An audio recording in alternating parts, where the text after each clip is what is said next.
Hello student, आज का topic है ऑडिट रिपोर्ट। तो वीडियो स्टार्ट करने के पहले अगर मेरी वीडियो आपको पसंद आए तो वीडियो को लाइक कर लें और मेरे चैनल को सब्सक्राइब करना ना भूलें और बेल आइकन भी प्रेस कर लें ताकि कोई भी वीडियो अपडेट हो तो आप तक सबसे पहले नोटिफिकेशन पहुँचे। ओके, आइए स्टार्ट करते हैं। और ये टॉपिक मैंने स्पेशली अपने किसी स्टूडेंट के डिमांड पे ली है। तो ओके, देखते हैं ऑडिट रिपोर्ट क्या होता है। ऑडिट मैंने लास्ट क्लास में आपको पढ़ा रखा है। अगर वो वीडियो आपने नहीं देखी हो तो मेरे चैनल पे इसका प्लेलिस्ट है ऑडिटिंग नाम से।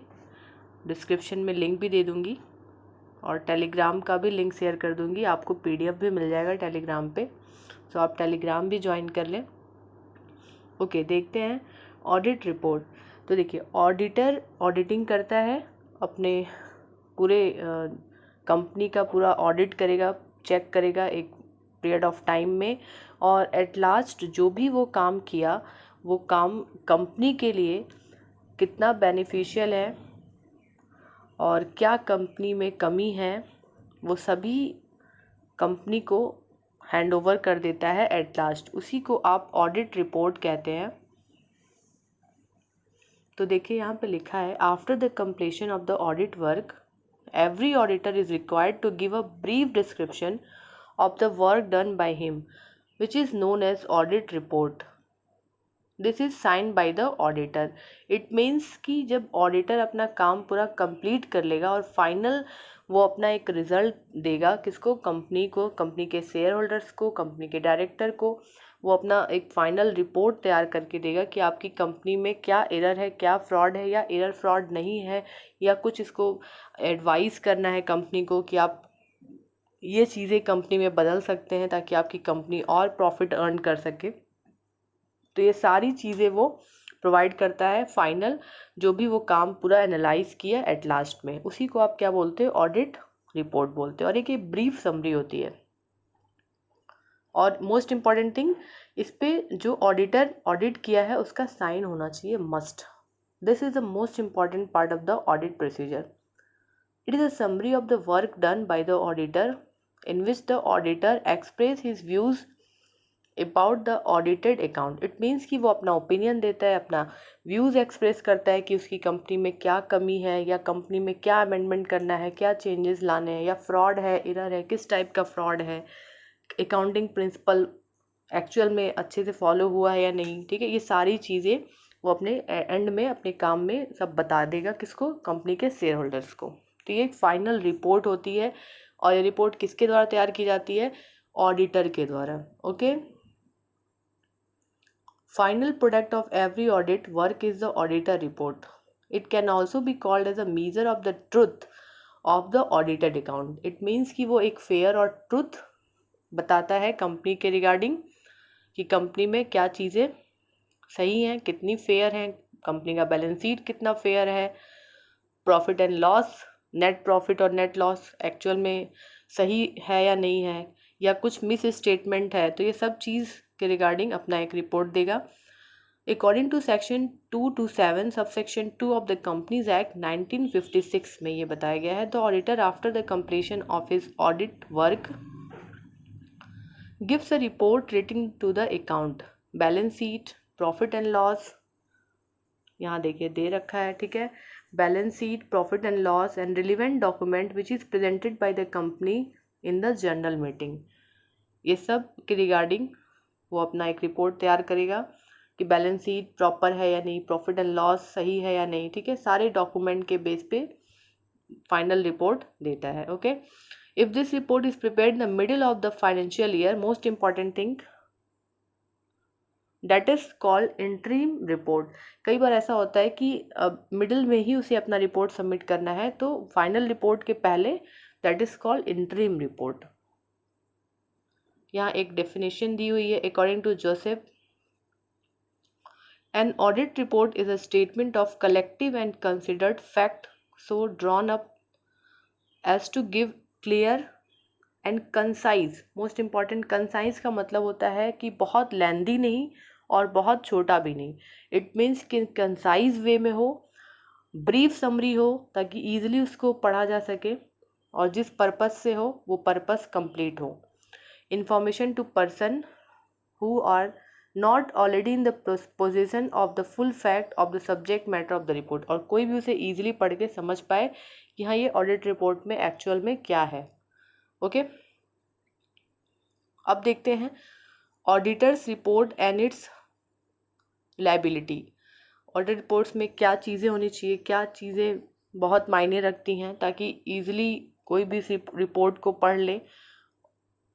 ओके, तो देखिए एन आइडियल रिपोर्ट के कुछ कैरेक्टरिस्टिक्स हैं। जो पहला है आपका, it should B simple language, यानी कि जो भी उसमें लैंग्वेज यूज़ हो वो सिंपल हो, which can be understood easily, और कोई भी उसे ईजिली पढ़ के समझ पाए।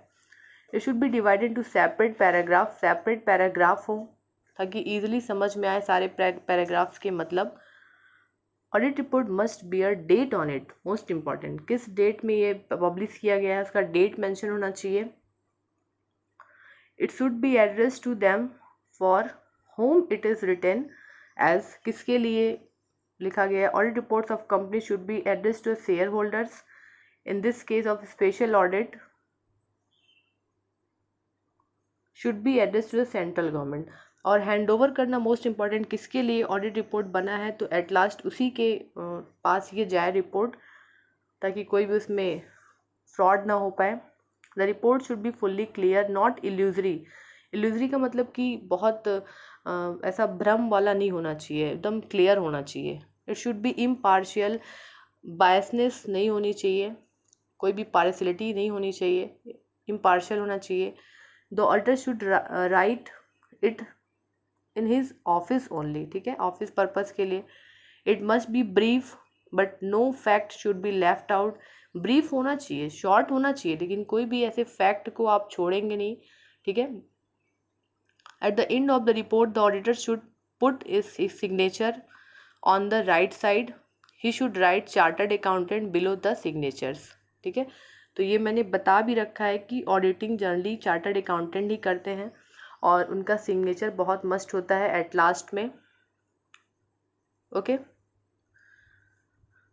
तो अब देखिए इसमें इम्पॉर्टेंस ऑफ ऑडिट रिपोर्ट भी है, ये भी कवर कर लेते हैं क्या इम्पॉर्टेंस है। तो पहला, ये शेयर होल्डर्स के लिए बेनिफिशियल होता है। ये एक्चुअल में शेयर होल्डर्स को अपनी कंपनी के बारे में फुल नॉलेज प्रोवाइड करता है कि उनकी कंपनी में क्या चीज़ें चल रही हैं, क्या सही है, क्या एरर है, क्या फ्रॉड है। तो कंपनी के शेयर होल्डर्स को एक एक्चुअल में वैल्यूएशन पता चल पाता है, ठीक है। तो शेयर होल्डर्स के लिए बेनिफिशियल है। Share holder are the real owner of the company but they do not directly take part in the management of the company, but वो डायरेक्टली पार्टिसिपेट नहीं करते हैं। It is manage by a group of representative selected by them. This group of representative is known as board of directors. So the shareholder do not have knowledge about the activities of the company, but report की वजह से उनको सारा knowledge पता चल जाता है company के रिगार्डिंग, कंपनी में क्या चीज़ें हो रही हैं, क्या सही है, तो उनको एक डिटेल नॉलेज पता चल जाता है कंपनी के रिगार्डिंग। ऐसे ही डायरेक्टर्स के लिए भी बेनिफिशियल होता है। For directors all the affair of the company are manage by the directors, but in practice it is not so. They do not themselves do all the work. To a large extent they have depend on their employees. कई बार होता है company में continuous कोई fraud हो रहा है but directors नहीं उसे पकड़ पा रहा है, तो वो ऑडिट के माध्यम से वो जान पाता है कि हाँ कंपनी में कौन से लोग हैं जो इन्वॉल्व हैं, तो पता चल जाता है। They also want to know whether the employees are working sincerely or and honestly. Okay, for creditors जो आपको जनरली क्रेडिट प्रोवाइड करते हैं तो उनके लिए भी ये जानना बहुत इम्पॉर्टेंट हो जाता है कि अगर आप किसी को लोन दे रहे हो तो आपका लोन चुका पाएगा या नहीं, ठीक है, हम पैसा सही जगह इन्वेस्ट कर रहे हैं नहीं, इन्वेस्टर के लिए, फॉर द गवर्नमेंट। ओके, तो ये हो गया आपका importance of auditors report. Okay, अब ये शॉर्ट में हम समझ लेते हैं टाइप्स ऑफ ऑडिट रिपोर्ट्स। ये क्या होता है, तो देखिए क्लासिफिकेशन है। पार्शियल रिपोर्ट होता है, इंटरिम रिपोर्ट होता है, फाइनल रिपोर्ट होता है, क्लीन रिपोर्ट होता है और क्वालिफाइड रिपोर्ट होता है। तो सबसे पहले देखते हैं पार्शियल रिपोर्ट क्या होता है। If all the accounts and books accounts are not got audited but only part of the account are audited, कई बार ऐसा होता है कि बहुत टाइम नहीं है बट हमें एक रिपोर्ट तैयार करनी है, तो कई बार ऑडिट कुछ अकाउंट्स को जो उसको लगता है उसको वो चेक करके कुछ डॉक्यूमेंट्स के वेरीफाई करके वो एक रिपोर्ट तैयार करता है, that is called partial report. Interim report जो कि फाइनल ऑडिट के पहले हम तैयार करते हैं, that is called interim report. और ये सेक्शन 271 डील करता है, सेक्शन 271। ओके, तो ये आप याद रख सकते हैं। फाइनल रिपोर्ट जो कि लास्ट में सारा डिटेल डॉक्यूमेंट को वेरीफाई करके ऑडिटर एक रिपोर्ट पब्लिश करता है, that is called final report. Other classification भी है, ये देख लीजिए, मोस्ट इंपॉर्टेंट है। क्लीन और अनक्वालिफाइड रिपोर्ट सबसे अच्छा रिपोर्ट माना जाता है, बेस्ट रिपोर्ट होता है ये। इसमें कोई भी मॉडिफिकेशन की ज़रूरत नहीं पड़ती है, ये माना जाता है कि ये बिल्कुल सही रिपोर्ट है। Okay, an auditor audits the account, he is find that there is no irregularity in the account, the accounts are properly maintained, there are no error and fraud। Okay, तो मैंने बताया आपको ये सबसे अच्छा रिपोर्ट माना जाता है, इसमें कोई भी गलती के चांस नहीं होते हैं। The balance sheet tells the actual position of the business, the profit and loss gives correct profit and loss. मतलब इसमें हर एक रूल जो आपके अकाउंट्स में बताए गए हैं वो सब अच्छे से फॉलो होता है, तो इसको बोलते हैं क्लीन और अनक्वालिफाइड रिपोर्ट। इसमें कोई भी संशोधन किसी प्रकार की मॉडिफिकेशन की ज़रूरत नहीं पड़ती है। क्वालिफाइड रिपोर्ट इसका जस्ट अपोजिट, इसमें अभी माना जाता है कि कुछ मिस्टेक्स हैं, कुछ एरर्स हैं, कुछ मिस स्टेटमेंट हैं जिसको कि इम्प्रूव करने की ज़रूरत है कंपनी को। ओके, तो देख लेते हैं qualified report.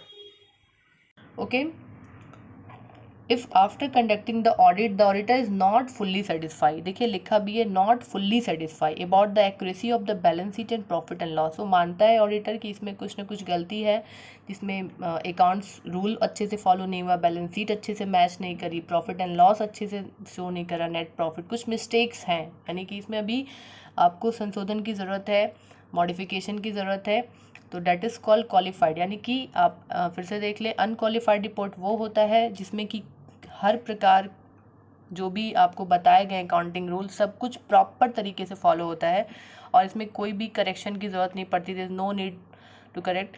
But qualified report वो ये रिपोर्ट होती है जिसमें कि अभी भी माना जाता है कि जो ऑडिटर है वो सेटिस्फाई नहीं है, कुछ गलतियाँ, कुछ एरर्स हैं अभी भी, जो बाद में वो रिडेक्ट करेगा। ओके, तो आई होप आपको समझ में आया होगा, और वीडियो पसंद आए तो वीडियो को लाइक करके जाएं, कमेंट करके जाएं, और कुछ डाउट हो तो कमेंट करके आप पूछें, मैं सबके कमेंट्स पढ़ती हूँ। ओके, और मेरे चैनल को सब्सक्राइब करना ना भूलें, बेल आइकन को प्रेस कर ले ताकि कोई भी ऐसे अपडेट हो तो आप तक सबसे पहले पहुँचे। और मैं टेलीग्राम का लिंक दे दूँगी ताकि आपको ये PDF मिल जाएगा, आपके एग्ज़ाम के लिए इम्पॉर्टेंट है ये। Okay, thank you class.